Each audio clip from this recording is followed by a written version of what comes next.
Designed for the world of low-dollar racing. An oddball car culture. It doesn't matter what kind of Limit Champ or Lucky Track Dog League you run. SCCA or NASA, we won't discriminate. As long as you drive it hard and build it yourself. Join us each week for tech discussions, tips and tricks, as well as news and notes.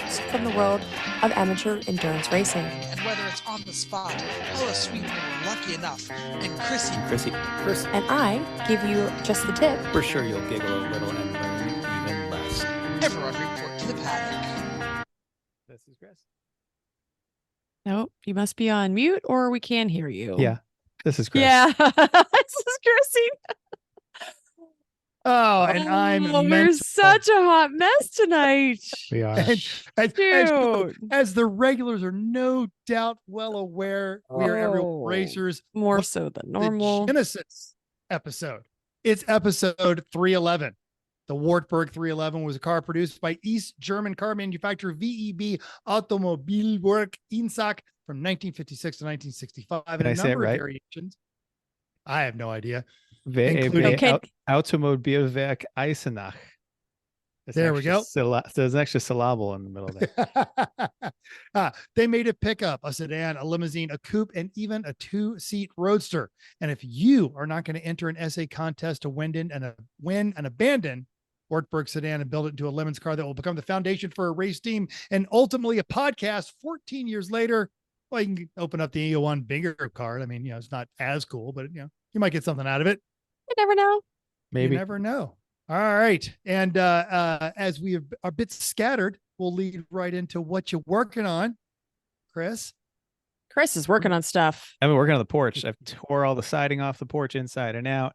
I have pressure washed it. I have stained a lot of it, which is a very slow, tedious process over days to get it restained. I should have sprayed it. Next time I'm going to spray it. Go buy the sprayer, the $75 sprayer from Harder Freight, the airless paint sprayer. Totally worth it. I'm guessing it's got to be better than what I'm doing right now. Getting all the supplies and crap like that. And it was raining one day, so I did a lot of I hung up 17 pictures in the house to try to make the house yay, like a house. We've only been here only for because years, I told him that I needed them hung. Mm-hmm. Yeah, so all that fun stuff. Good times. Yep. Chrissy, what do you do? Yeah. So in addition to that, Chris was outside staining and working on the house. I was doing a deep clean because we've been away a lot this summer. We realized that there was 2 weekends since about late Mid-May. April. Early April, early May. Since we've been home, and both of those weekends were busy. So I've neglected much of the house, and it was one of those things I got crazy on just clean out the whole fridge and just take everything out that's been old. And I went through cabinets and stuff, clean the bathrooms, just one of those things you just get so gross with your house. And it's not gross. We're very clean people, but just get to a point where you're just I just need to know what's in my house. So I got there and did a lot of cleaning. Yeah, we're really, really productive this weekend, but not any car work whatsoever. Nope, no car work. That's probably why you were so productive. Probably. Then we had some football. Well, the race car's done. I don't need to do anything. The Corvette's good. It's up for sale. The NSX is an NSX. It doesn't need anything. Yep. Yeah. There you go. Yep. Exciting stuff. Yeah. As I told everyone when I got back to work on Monday, I drove for 12 hours to drive for 24 hours to drive home for 12 hours and go back to work. Somewhere I think I picked up, I've got an eye infection. I've been going through Visine. Oh no. Oh, Visine is probably not the right answer for an eye infection. Well, it I think it's just a bunch of dirt and itchy, scratchy stuff and diesel smoke. So it's irritated and it makes it feel better. Okay, right? Good. And that laugh you just heard is a new voice, and that is Dan Sloat. Now, Dan is an old Air Force buddy. And in his time since leaving the Air Force, in time since I've left the Air Force, I grew my hair. Dan, on the other hand, earned a master's in economics, another master's in business administration, and his law degree. That's right, Jeff. This is Dan, my friend, the doctor. Now, Chrissy, he is also an avid sailor. He's up in Boston, so just up the road. You guys may have fun. past each other when you're at the Cape or something. I don't know. For the show's purpose, he is the founder and president of the Advanced Air Mobility Institute. And we're going to talk about that in just a minute. But I don't feel quite bad enough about wasting my decade in there. We should know what Dan has been working on recently. Dan, what you been working on? Mental, great to see you. I'll say that it's always good catching up with old friends from the Air Force. I am the parent of a as my girlfriend likes to say, the parent of a what we thought was a lab rescue. He just turned 1 year old. His name's Deacon, in fact, my call sign from the Air Force. So we've been, trying to train him as best we can. And still getting into kind of oddball hobbies. In Boston, we've got this new kind of indoor combat archery, right? It looks like a huge marshmallow tip at the end, and it's a lot like a paintball course, you might imagine, arena. But yeah, you just slinging arrows. That's been a lot of fun. But also where I can squeeze it in, I've been trying a little bit of stand-up comedy.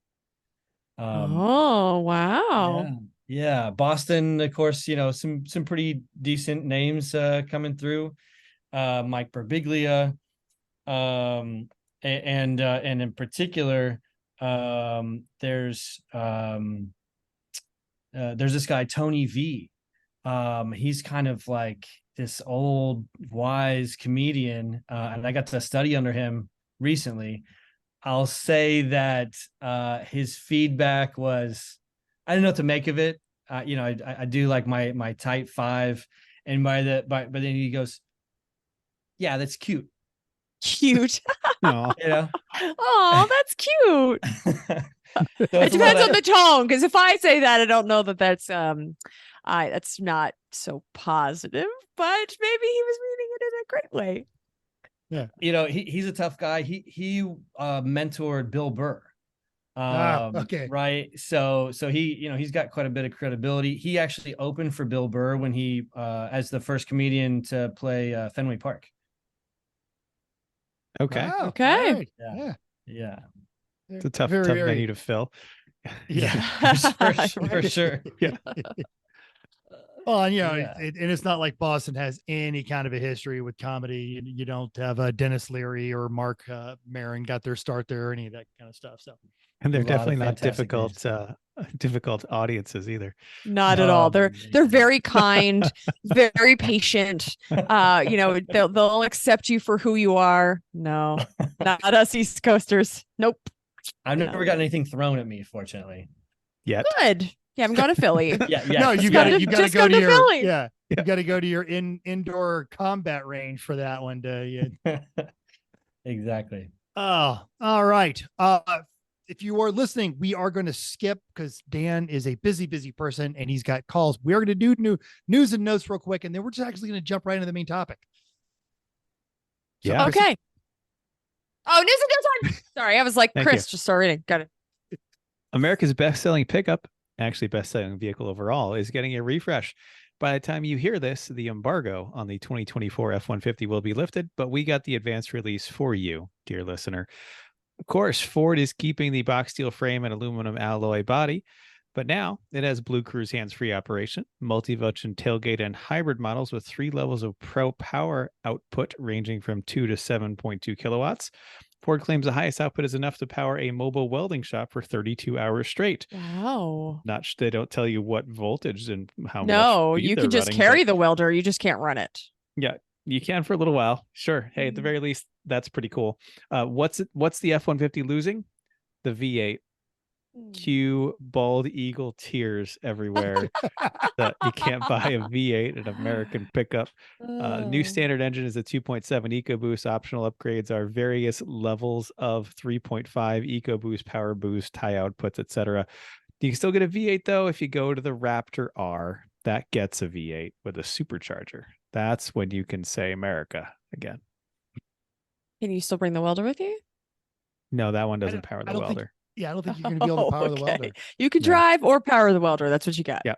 That's what you Good. I feel like there's an opportunity right there for Noted. like the Racers Special F-150. It comes in, lemons yellow, and it comes with the matching welder for when you inevitably have to fix your busted race car at 2:00 on a Friday night. I mean, people would be pretty happy with that because we know a guy who brings a welder and he uses it. Somebody asks for it probably every time. So You remember the old Trek Jetta or like the K2 Jetta? They'd give them Yeah. skis or a bike. They need the Lincoln or the Miller edition F-150. It's blue and has a welder in the back. I mean, we should Way just do better. that. Why don't we just Yeah. do that? Okay. Yeah. We need more projects. Anyway, Yep. by the Next. time this airs, the United Auto Workers may be on strike. The strike deadline is 11:59 Eastern on Thursday, September 14th, and it has been 4 years since their last one. Tim Stevens at the Car and Driver has the latest on what the strike may mean for consumers. With increased inventory, we are seeing an increase in incentives, 5.2% of MSRP in August, says Alex Yurchenko, an industry analyst with Black Book. The market impact is exactly what you expect, just as prices were starting to normalize. Another industry analyst, Ambrose Conroy with Seraph, said incentives will disappear very soon as after a strike is called, so consumers are looking for a deal should buy now. Choices will become limited as automakers will again focus on production in the highest profit vehicles they can make, and on-hand inventory will likely sell quickly. More as this develops. Link in our notes. All right. Now, anyone who's ever purchased a basket case Porsche 928 after a targeted Facebook ad understands that privacy is a very fluid concept in our modern era. This is not personal at all. Your phone, your smart speaker, they're listening to your every conversation, and the data is available to the highest bidder. But the worst offenders, of course, if we're talking about it, it's automobiles. Todd Lassa at Auto Week has covered a damning report from the free software community Mozilla Foundation. And their report concludes that your car has, quote, the ability to gather super intimate information, including medical history, genetic information, how fast you drive, where you drive, what songs you play in the vehicle, even your sex life, which oddly enough, if you have a basket case 928, non-existent. Of course, from this, more data can be inferred, including your owner's intelligence, reference earlier comment, abilities, and interests. And after studying 25 automakers' user agreements, they discovered that 21 of them allow the automaker to share the owner's personal data.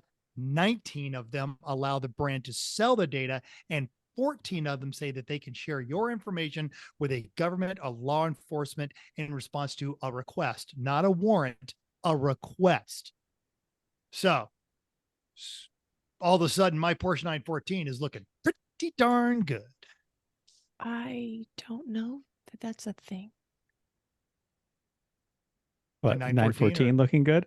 Oh, you're 914. No, No, I thought it you meant the definitely one. I was doesn't trying to look think good. of the one things that in your garage. Sorry. Yeah. Everything in my garage, all the personal data it's gathering is going, this guy's lost. Yeah. Yeah. Yes. Hey, you said it, not us. It's Yep. okay. All right. So news Okay. and notes. Now we're jumping right to. Yes. Well, we already did nose and notes. So yes, it is main topic time as I try to scroll down, and then I scroll too far because I'm not very smart. All right. Right. Now, as we mentioned, our guest is Dan Sloat. He is a pilot. He is the president of the Advanced Air Mobility Institute, which is a registered 503c3 nonprofit. And it is about educating and advocating for the public, broadcasting the public benefit of unmanned aerial systems. And that's kind of like just the start, because this is deeper than that. Dan, tell us about it. Yes. So the Advanced Air Mobility Institute, this is something that's been in the works for over a year now. Started building out kind of the core team. The idea being there's this really exciting emerging technology in the field of aviation. One of the easiest ways to think about it is essentially they've taken drone technology, kind of supersized it, the power to weight ratio for electric batteries are finally at that point where we can now start carrying human passengers. They're often nicknamed air taxis, but the idea being now, if you need to make a trip from for example, one side of Philadelphia to the other, why not fly? Right. So a lot of people, of course, they're thinking of Jetsons, maybe Back to the Future. We see it throughout, pop culture. It's something that people have been looking forward to for quite a while. And it's just around the corner. We did cover something. It was Abu Dhabi just recently, like fully tested one. Exactly. And it's interesting because, of course, certain governments, you kind of see the value, right? Democracies, we got to get everyone or the majority of people on board, right, before any kind of new technology is made available, to the average citizen. Other forms of government, given due credit, it's just, one guy or one gal just kind of making that decision, right? So you can be quicker to market, in certain forms of government. And so, we see the Middle East really being kind of like a front runner in this space. In fact, one of the projects that we're exploring is actually launching a multimodal race series, an endurance race. The idea being really trying to showcase just how far electric mobility has come. So this race, we're looking at the coast right along the Red Sea there in Saudi Arabia. So starting with the first leg with electric cars, then transitioning to a nearby port for an electric boat, and then finally the last leg with electric aircraft. And we're really trying to show people that it's not like when electric vehicles first came out, there was all these concerns about being underpowered, like it might not be able to make it up a hill, and at one point that was true, but it's come quite a long ways. And we think that this race series can go pretty far in highlighting that. Hey, Chris, are you recording? I am. Okay, great. Wonderful. We lost mental. We lost mentals. I just want to make sure we could keep going with this, because tonight I said, I should do that backup for that mental is just great. to see what happens. Right. Sorry, listeners. This is how the sausage is made. But sometimes we lose people mid talk. So, good. He's back with us. That's wonderful. I mean, and I'll keep going now. Dan, you were talking about the multimodal race, which is kind of fun to have that all together, and but got to be a nightmare to organize. But talk more about the other mobility areas that you're involved with. I know you've been involved in aviation. We talked about that you've been sailing too. Like what else you got going on? That all kinds of modals here. Talk a little more. All the modals. Well, I want to hear about the race. We just did. Left. Oh, sorry, I left. All right, never mind. We talked all about the race. No, not the multimodal. It's a good thing I was recording this one too. So I know, not the multimodal race. They're racing the autonomous taxis this December. Yes, we didn't get there yet. Yeah. Let me share screen here. And the old joke about the first car race showed up 10 minutes after they produced the second car. And I feel like this is kind of the same thing. Oh, you got your own air taxi? I have an air taxi. Oh. I mean, come on, that's you and I in golf carts, and we end up doing this. Fact. This is demonstrated fact. All right, so lots of people are listeners only. So what we need to make sure that we're explaining whatever we're watching here. Yes, certainly. So the race series that'll be showcased down in Australia that Mental referred to, I'm showing on the screen here. They're known as Airspeeder. Now, I apologize. Maybe I misspoke. These these vehicles in the initial stage will be uncrewed, but still piloted just like drones today. And they're working towards these vehicles actually being manned, right? So the pilot being on board. That's one of the vehicles pictured there. Here's it, underway. To me, this is a really, really slick design. Now, how big is this? Like, it's hard to tell from a picture. Like that. Let me this big, or could be this room. Oh, there you go. So that'll give you at least some sense. There's really a picture of a guy who's working on it, and he's leaning over it, and it looks like it's the size of, I don't know, like a Formula car, maybe like Formula Ford. The nickname they use is Formula One in the skies. It's a single seat, high performance race vehicle. But this will be. We think this has a lot of potential. Not only to get people talking about this new form of transportation, but also, despite it being a race and really pushing these vehicles to limits, we think it can go quite a distance in conveying just the sheer safety of these. Right, if these are being absolute max speed, taking tight turns. If you're going to fly in a commercial version, perhaps from your home to an airport to catch an international flight, they're not going to be going max speed, right? So if they can stay safe, at their limits, there's a strong interest in making sure that not only you go slow enough to maintain safety, but you're going slow enough to maintain comfort. Well, I think that's how they prove the durability of the automobile itself, racing them across the US back when it took a week to do so.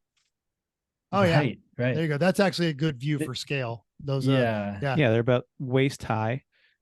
Formula car center is about right, Menzel, plus the extensions for the rotors. Pods. Yeah. Okay. Yeah. There you go. Yeah. Oh, 10 team by 2 years. That is fantastic. Yeah. All right. Yeah, they're doing a lot of really, really exciting stuff. And in fact, part of the tie-in here, we at the Advanced Air Mobility Institute, our nonprofit research center, our brand ambassador is very tenacious young woman, Lexi Jansen. She's the world's first female eVTOL racing pilot. So she races in this series. She kind of, got her start racing, first-person view drones, originally from Poland, and she's got such a great message, right, of empowerment, and so we're really trying to bring the excitement of this race series in a way that has such a positive underlying message. Nice. I mean, we like women racers, so it's all good. Yeah. And I can also share for what it's worth, another hat that I wear in this industry. On this page here is the landing page for a startup known as Volatus Infrastructure and Energy Solutions. The co-founder saw it fit to bring me on board and kind of hand over the reins. So as of late July, I'm serving as CEO of this company. The vertiports are what this new form of aircraft will be legally required to land on. That, of course, largely for safety, make sure that people on the ground are clear that this new kind of vehicle, please stay away, right? But the electric mobility charging stations, we have a number of our partners. What I'm showing on the screen here are manufacturers from different parts of the planet. We've got our partners, SkyDrive over in Japan. Evair Mobility down in Brazil. You see they've got it's kind of white labeled with United Airlines markings. I gotta say, United has done they've been very, very active and investing in this space. And it does make a lot of sense. Or you think back to the last time, you went to catch an international flight. It feels like such an undertaking just to get to the airport, right? So the idea here being perhaps one day you can simply walk with suitcase in tow in your neighborhood to some kind of what we call a vertiport, catch that, get you to the airport itself. You've already kind of gone through the process, checked your bags and so forth, and transition to the terminal. These vehicles can outpace the total time for cars over comparable distance by about fourfold. Nice.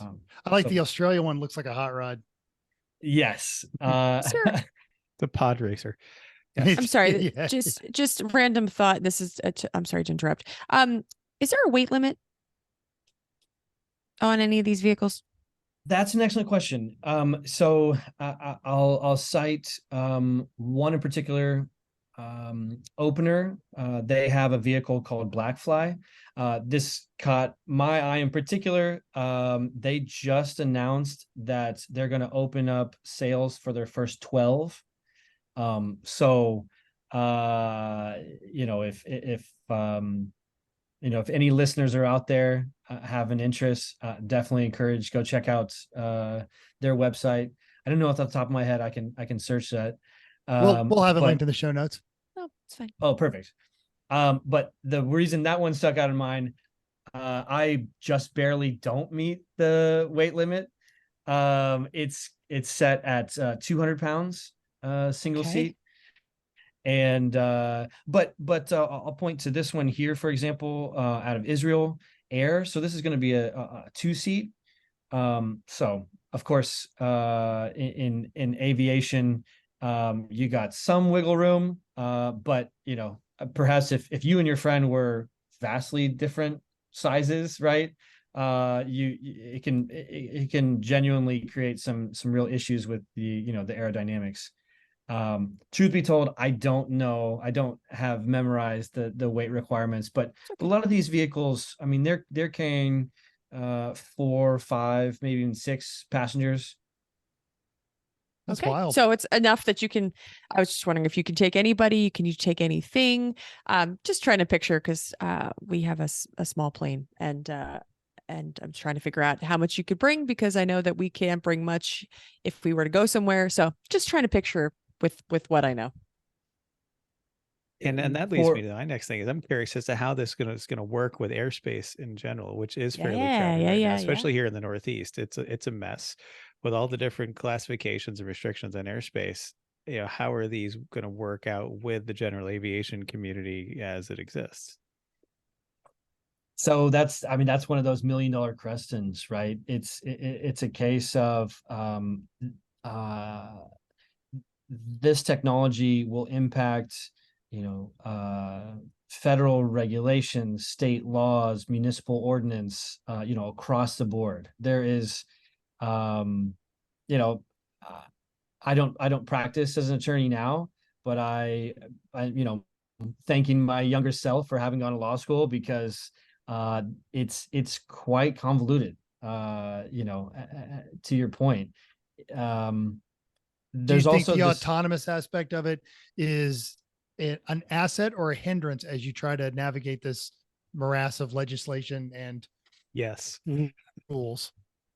I think, that is a fantastic question. I would say on the front end, it feels like a liability, because it's almost one of those like too much change too soon, in terms of public acceptance, right? I feel like there's a lot of talk that in these initial phases we have to have trained pilots on board, right? That they won't be autonomous. We're dealing with people, right? So I actually just had a DO retire, and he went and joined the airlines. He got qualified to fly on the 787. and he's coming out of a very analog, older model F-16, and he's now flying this, and he's convinced I'm only there to keep people calm, because literally halfway through the takeoff roll, the autopilot takes over, and he's just there in case something goes wrong.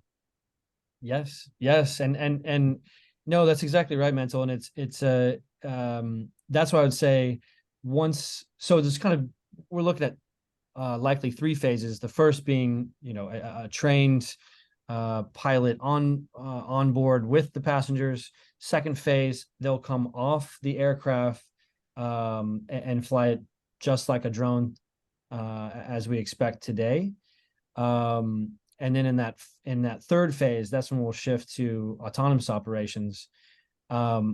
And it's kind of interesting because, as you recall back in our, time as air battle managers, drone, the formal name of drones being unmanned aerial systems.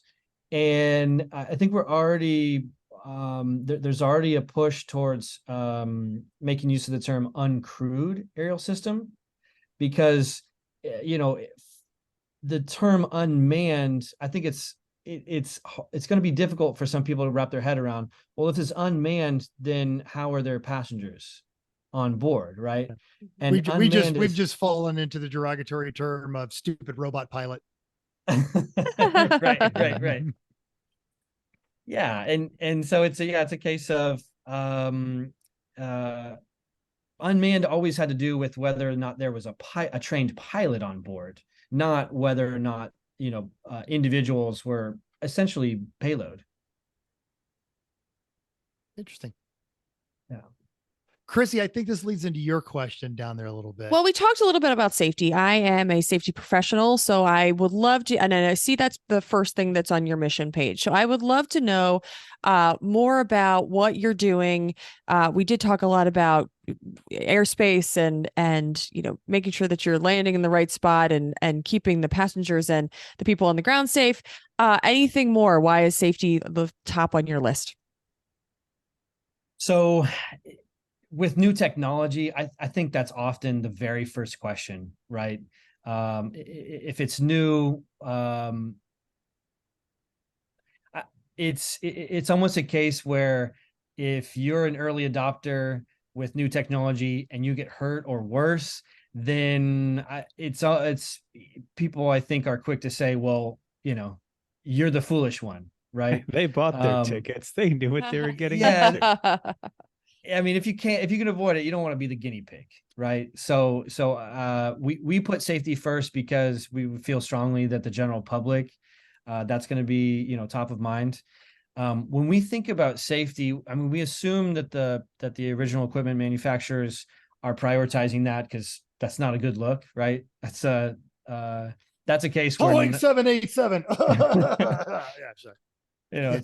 It's going to be hard to have, repeat customers with too many of those headlines. But when we think about safety, it actually goes a step further in that you can very much benefit from this technology from a safety standpoint, even if you are never a passenger, because this technology, eVTOLs, electric vertical takeoff and landing vehicles, as well as the UAS drones, can be a fantastic tool in the life-saving missions conducted by first responders. That's our primary goal, is to do our part to help accelerate access for the public safety mission. Think of search and rescue, right? It's a tough decision to get, for example, a conventional helicopter up in the skies. Very, very expensive. You might be putting that pilot and crew in harm's way, especially in the wake of a natural disaster, right? There may be, power lines that have been downed, lot of complications. But when they're uncrewed, now it's really just becomes a matter of cost. All right, that's great. Let's see. Well, we're because you're answering a lot of these cool stuff that we're getting on there. We talked about the race series in there. So bit of a divergence here. You've got a field of study specialization, and while you were doing law school stuff, you earned a Civil Liberties Award for writing on the implications of unmanned aerial systems on American constitutional law. And there's a lot of people that look at both electrification and autonomous transport as a form of control. But if you're getting the civil liberties people on this, and then just having known you for a while, I feel like there's a movement is freedom vibe here that you guys are shooting for, not control, but actually the opposite, bringing kind of transportation more to the people. If you want to give me the, more refined answer on that one.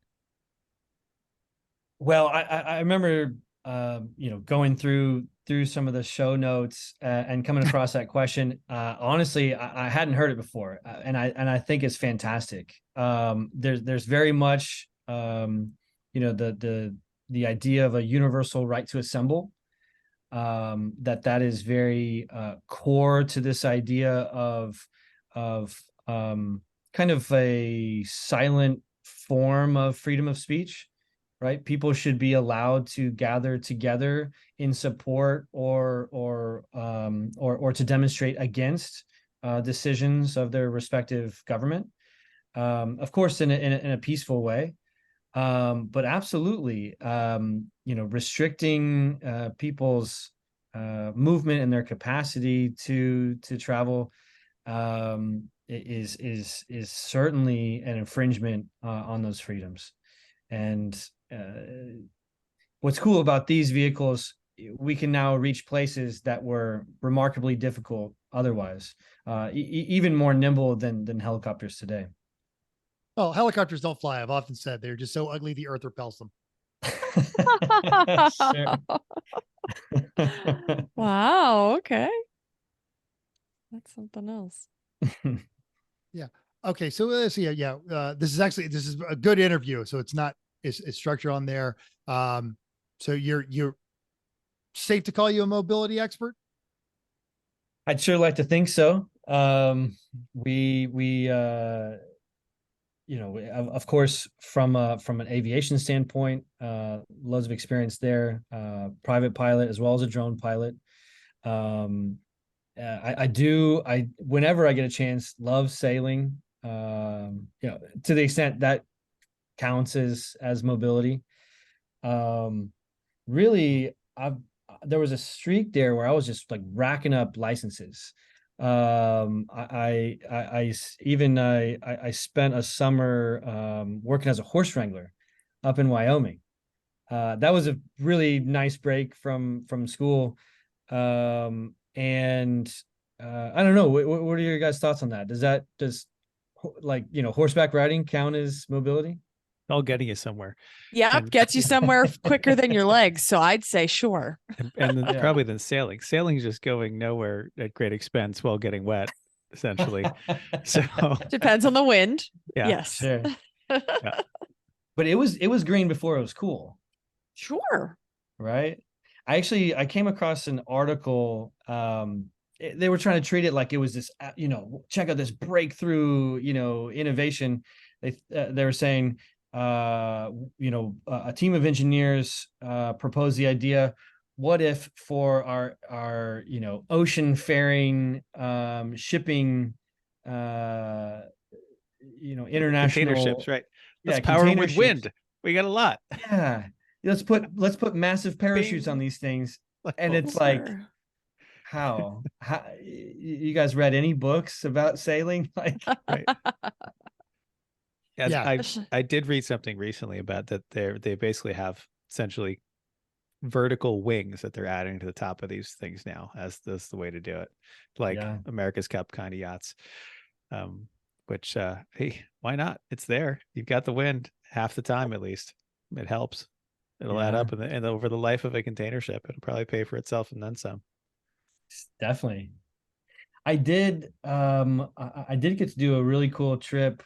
I'm not sure if I ever told you about this, Mental, but one of my best friends. Can I trouble you to exit the full screen real quick, just so like people, because thank you. Just so people can Mental people can wants see everyone to see his hair. That's really what everyone it knows is. my hair. You can see my hair. You can see my hair from space. But no, you're about to share something, a really cool trip. So we want to get the big No, screen absolutely. for YouTube. Yeah. Let's see. So yeah, one of my absolute best friends from ROTC in Indiana. He's originally from Colombia. Really, really cool guy. He was a fighter pilot. And, you know, and the whole like, you know, need for speed. So he had an idea for a motorcycle trip. We went from the Pacific coast in Chile over the Andes Mountains into Mendoza wine country, you know, all on motorcycle. And that was a cool trip. Hey, what kind of bikes? Dual Dual sports or like the old school Royal Einfelds? Mine was a Honda. Okay. Fair enough. Probably dual sport. Dual sports. Yep. Yeah. You know, I think I was really kicking myself. He's like you know, he had been riding for at least a decade, right? And I thought, well, I've only been riding for a year. And my thought was, when we're renting these, he got, you know, this level, and I went for the much cheaper one. But by the time we got back, and of course, like, you know, my ass hurts like hell, I realized, no. If you have less experience, you should opt for the more expensive rental, precisely because you have less experience. You need more help, really, right? More comfort, more power, features, yeah. more power, all those things. Yeah. So I learned my lesson on that one. Definitely. Right. So when those autonomous cars come out, just buy the comfy one. That feels like the smart plan on that one. That's the takeaway. Yeah. Yeah. Now we're not quite there yet, but I know you've got another call coming up. So obviously folks can check you out at the Advanced Air Mobility Institute, the airspeeder.com website, as well as some of the other stuff. What other links? And we'll have these in the show notes. Where can people go online that want to keep reading about this? So another website, vie.solutions. The timing of this is great because literally today we launched the rebrand of Volatus Infrastructure and Energy Solutions. So it's hot off the presses. Excellent. All right, cool. And I follow you on the gram, but I don't know how, you want to keep that private or not, but if you want to get jealous of somebody that's taking gourmet cooking classes or doing stand-up comedy in Boston or horse wrangling or riding motorcycles across Colombia. Yeah. Weren't you just in, was it Japan, with a communications conference? Am I getting those wires crossed? And where was I? I mean, method doesn't get the truth will get in the way of a good story. So just say, yeah, sure. Sounds just good. agree. Yeah. You were somewhere cool doing doing something cool. I think that's what it was. Our partners from Japan, we like co-hosted a conference with them to their for the launch of their US operations. Awesome. Fantastic. Awesome. All right. Yeah. So yeah. All right. And yeah, that's everything. And you don't want to give up your Instagram. That's cool. I understand. Oh no, I'm sorry. In fact, this is one of those cute puns that Tony V was teasing me about. The Instagram is at rootbeer_sloat. Oh, that's good. Oh, that's cute in a positive way. I like cute. That one. That's cute. Yeah. All right. Memorable too. I like it. And stay with us for as long as you want. We're gonna, I guess, move. Are we covering everything? What else are we missing? What's the big push you want to throw in there? Otherwise, we're gonna go up and talk about not flying cars, but stupid car stuff. Other stupid car stuff.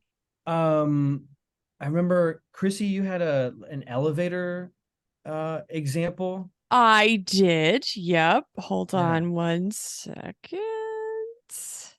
That was Because part I of my guess- safety professional. Yes, first human operated transport system that went autonomous was the elevator. There was resistance. So, where are your key efforts in keeping autonomous vehicles safe? Is what my question was.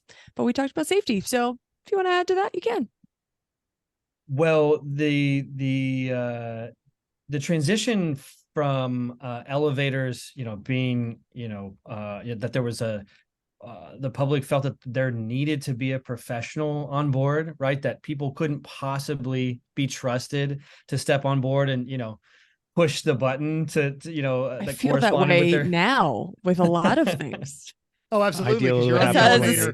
they- You're when on the they elevator don't. and you push the button waiting on it, and someone else walks up. And if the elevator's not there, clearly you didn't push the button hard enough. So they push it Right. again. Yeah. Right. Yeah, and there's actually that's the hope with these with greater levels of autonomy, that people just get on board. Where do you need to go, right? It should be as simple as a single button. And there's certainly a lot of joy in being able to operate a vehicle, any direction at any speed. But if you're especially on a daily commute, I know as soon as these are available, I'm gonna really prefer, right? So I can maybe zone out, catch up on the news, make a phone call to a loved one. There is a lot of freedom in just getting to where you need to go. So I think this is a really, really exciting time in mobility. Sky's the Well- limit, right? There's thanks plenty for of stuff, joining us, Dan. plenty of opportunity there. Exactly. So yeah, hang on, drop off whenever you want, but we're just going to get back into other car stuff here. So, but nice talking to you, Dan. Happy trails, tight lines, and whatever the aviation equivalent is. Don't let your prop fall off. So, Yeah, that's good. Awesome. like Thank that. you. okay. All right, what are we starting with? I think we got to talk about we talked racing, about this. Yeah, because we were talking about cars that steal your data. right? Personal You know what data. won't steal your data? 2002 Ginetta G20 on RacingJunk.com.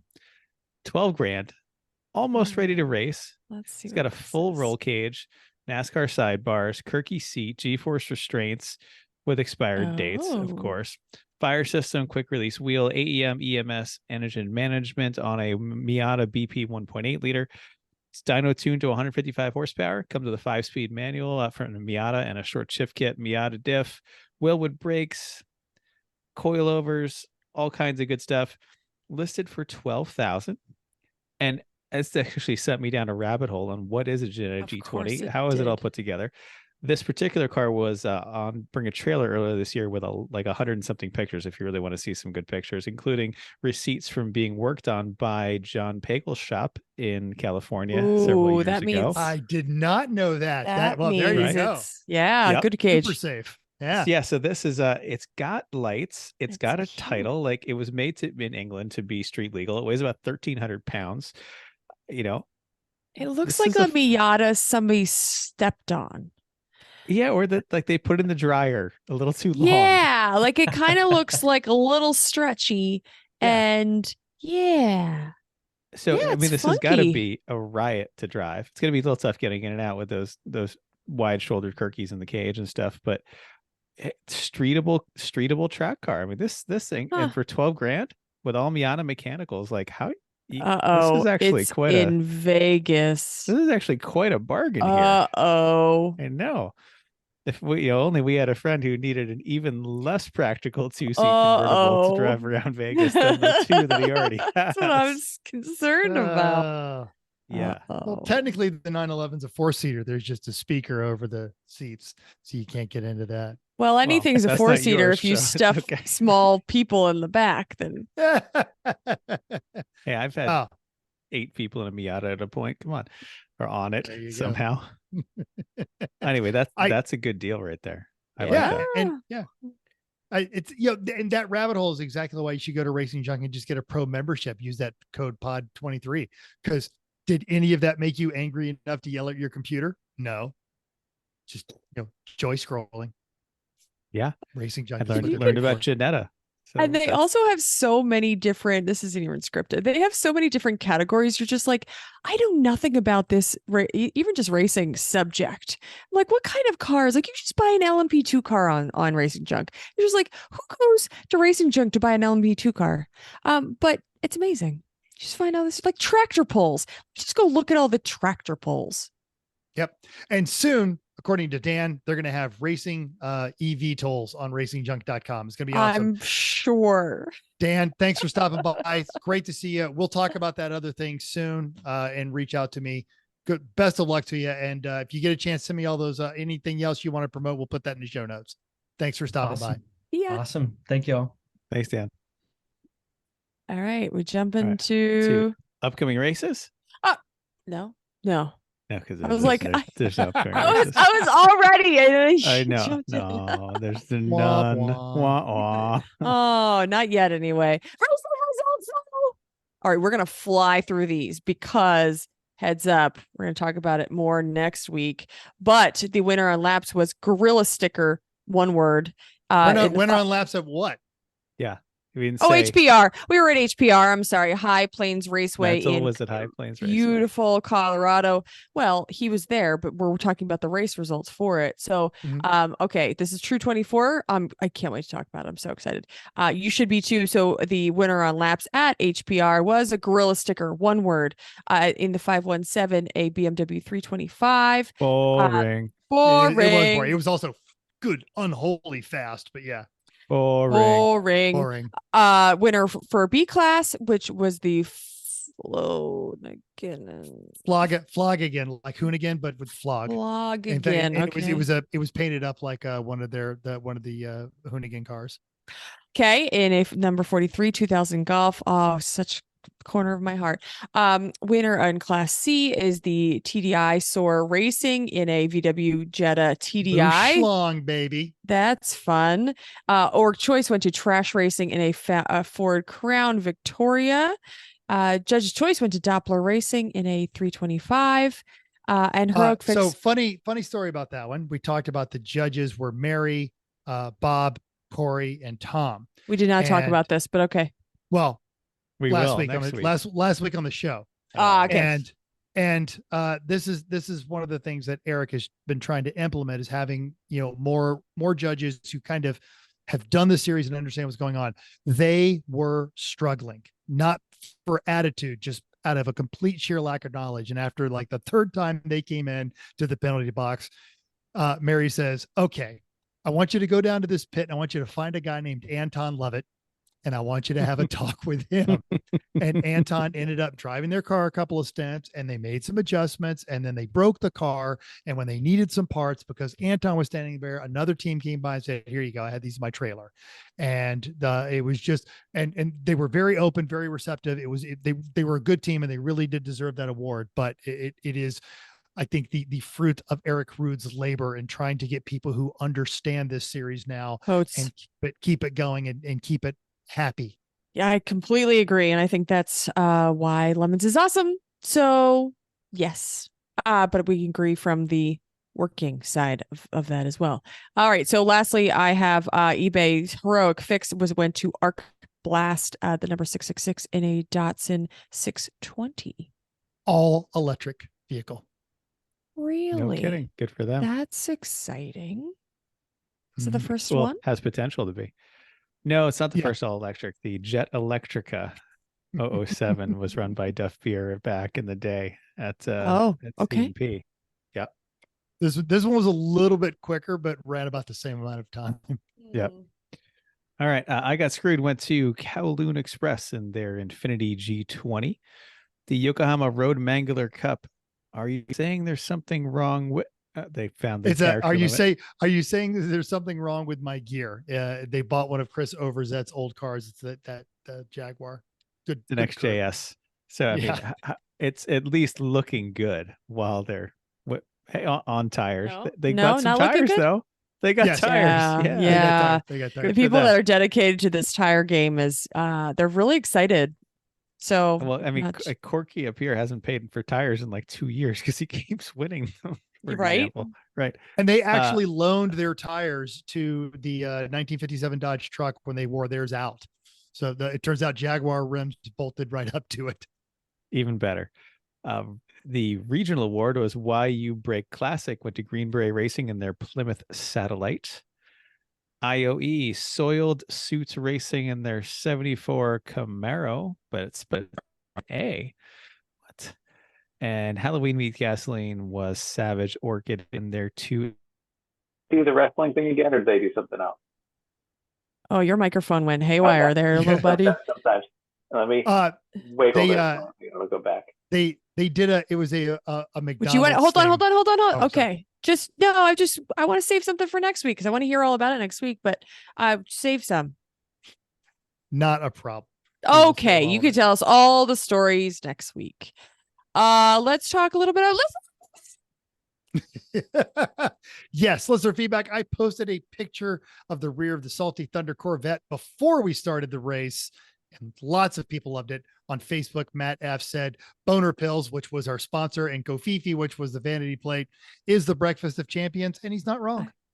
I mean, sure. And Josh K observed that, fun fact, it's the only Corvette made on a Tuesday by a partially blind dog with an E1R sticker on the back. 101. Wow, clap, Josh K. Thanks for that. Yep. All right. On YouTube, we had some more comments. It's Probably Fine said, I enjoy any episode with Rude. He gets 2 Stargle stars for the Pillbox Pirates hat. Wow. Okay. It was a pretty fly hat. All right.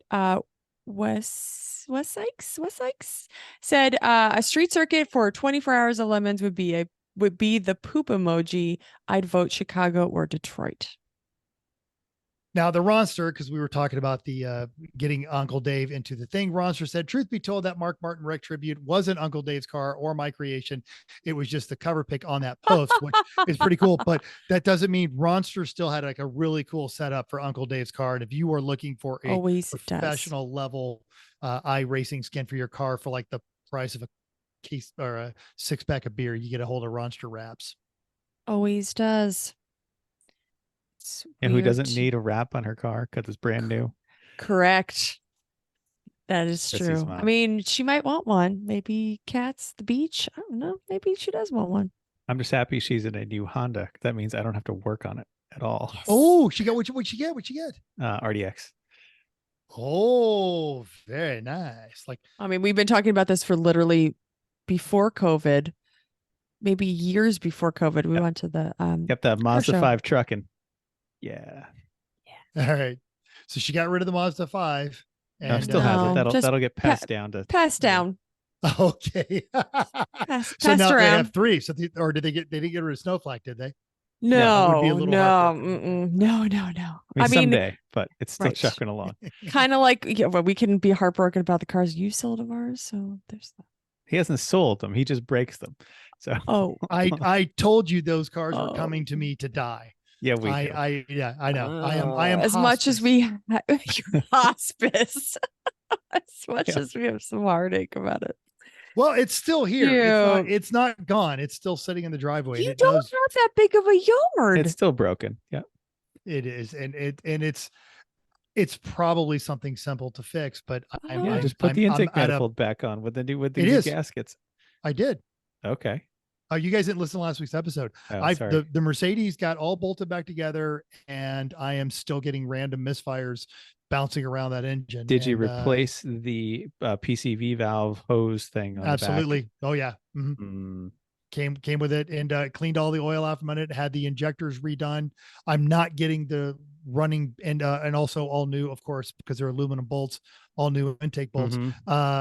Still getting the running or not getting the running lean anymore, but I'm getting the random misfires, and it won't idle. It's still not blowing smoke. It's still not eating coolant. It's still not overheating. So if anyone wants a 180,000 mile AMG 6.3, you're gonna have to trailer it yourself. Very well maintained for the first 140,000 miles. Exactly, and then very well abused for the next 50 or so. But it'll drive onto a trailer. Comes with a lot of wheels.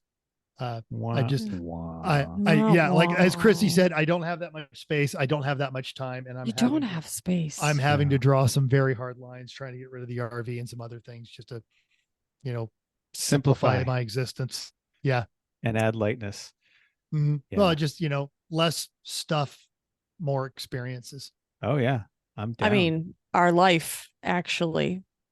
Yeah. Yes. Well, I'm trying. You just need to get the stupid Corvette to go away. Oh, that's true. And it's just taking up room in the driveway. Does anybody want a Corvette? Anybody know if they want I'll tell you that after driving the C4 this weekend, folks, look, everyone can make fun of it all they want. That's a good car. Fast. I wouldn't say it's good. I wouldn't go that far. That's excessive. Well, hey, if anyone in the show wanted ours, they'd already would have talked to me. But it's gonna end up on Haggerty Auctions, no reserve, coming up soon. So that's right. And we are absolutely going to talk about that on Bid Nerds. I will make it a point. You better. Heck yeah, that would be awesome. Indeed. Right. So I am all out of whack because we went out of order. I think that's it. Yeah. Unless we have a just the tip, hella sweet but terrible. I have been trying to come up with just the tip. I feel like I talk about don't crash into autonomously flying cars. Watch out for those. Good idea. And if you see Safety pilot, I'm gonna be concerned because I'm gonna say, am I alive? What world am I in? Because it's when they get here, it's gonna be weird. Well, all right, so here we go. On the spot. Okay. Yeah. Do you think that racing these little tiny eVTOLs is going to help with acceptance of their safety or hinder it? It all depends on how it goes. If they just repeatedly crash into each other and giant balls of fire, yes, that's people aren't going to love that. Good, right? Well, I think yes, I agree, and I think it's not going to go so well in theory because racing is accepted by most people because of how safe it is now. It has not always been that way. And how many years ago did you have a little leather cap and no roll bar and little leather gloves? And that was what you drove in. And it was acceptable for at least one driver to die a race. And like now that's like freaking unheard of. So I think it's going to be a while until it's accepted and people think it's going to be safer. Safety, people accepting safety comes based on actual proof of it. And even then, how many people are scared on a commercial airline flight, which is really barely proven a pretty safe way to travel. Barely proven. But driving their Ultima on 3 temporary spares and bad ball joints down the highway in a highway time trial 120, that's fine. Because if they're late one more time this week, they're going to lose their job, and then that's going to, the child support payments, they've already got a lien against them. I think this is a great opportunity. The Reno air races, this is the last year because these are old. Some of them are jets, but most of them were World War II era planes, and they race them around pylons, and they are losing that. And I feel like there is a gap that these autonomous little things can fill. And if you've ever even watched the mini drone races inside some of these coliseums, they do a really good job of packaging it and making it interesting. And they are quick. And I think these little air taxis buzzing around are going to be interesting as well. I think the speed of it and the presentation is going to appeal to non-aviation or racing enthusiasts just as something that's cool and fun. And I think then when the chance comes to grab one of these air taxis to the airport rather than an actual taxi to the airport, they're going to jump in the opportunity. And having ridden in a taxi last November in the town that I live in, I will jump into one of these things. I will jump into the Nissan Altima equivalent of an eVTOL before I will get into another cab in this city. Tura or a Lyft or an Uber, that's fine because those people own those cars. But man, the guy driving our cab, did not care. No mechanical sympathy or even traffic empathy. So at least with an autonomous vehicle, they are going to operate on a baseline of not trying to murder everyone in order to get back to the airport as quickly as possible and get that next fare. I'm sorry that you're so passionate about this. Obviously, this has triggered something. Well, not just that. Yeah, I like. We looked at the rates because there was a bit of a surge pricing on the Ubers, and we're like, all right, at this one time we'll take a cab. And as he dropped us off, I looked at Vicky and went, never again. I didn't die. Yay, I didn't die. Oof, yeah. But it like you talk about, the Ultima doing that. This guy's in a 200,000+ mile RAV4. And he is treating the gas pedal like it is an analog switch. It was either all the way on or all the way off. And he is just slicing through traffic. Turn signals apparently were a sign of weakness. And to steal Jeff's joke, I look over at the dashboard and it's all of the lights, including one of a tiny Dutch boy with 3 fingers and holes in a, dike on there. This was not a cared for vehicle. And at any given point, I was waiting for it to fall apart. And I've never seen a Turo or an Uber driver do that. So, oh, you're funny. This is funny. All right. And when Mental says your shit is janky, you should take notice. Your shit is janky. Yeah, that's saying something. Shoot. And any idea what we're talking about next week? I am so excited. So a True 24, I've been to one. I would never want to go back again. Is super hard. It's even harder when a team that has never raced together in that car. The car's only been built for one race, and it's the middle of nowhere. That's what Salty Thunder Racing did at High Plains True 24 last weekend. So we're going to talk about it, find out how the C4 did, and how the experience was, and how was the paddock, and how's the race, and all that good stuff. So I can't wait to hear about it. Yep. Cool. Well, thanks for downloading us, everybody. We hope you enjoyed this week's edition of Everyone Racers. Also, hope to join us in the world of driving, racing, autonomous vehicles, and building, just because anyone can fly things, apparently, when they don't have to. They're sitting there and push a button. If you enjoyed the podcast, subscribe. It's free. Go to iTunes, give us a 5-star rating. No matter what you think, give us that 5 stars and tell us why. Questions, comments, show ideas, thoughts, random outbursts, emotional problems, whatever, we're listening.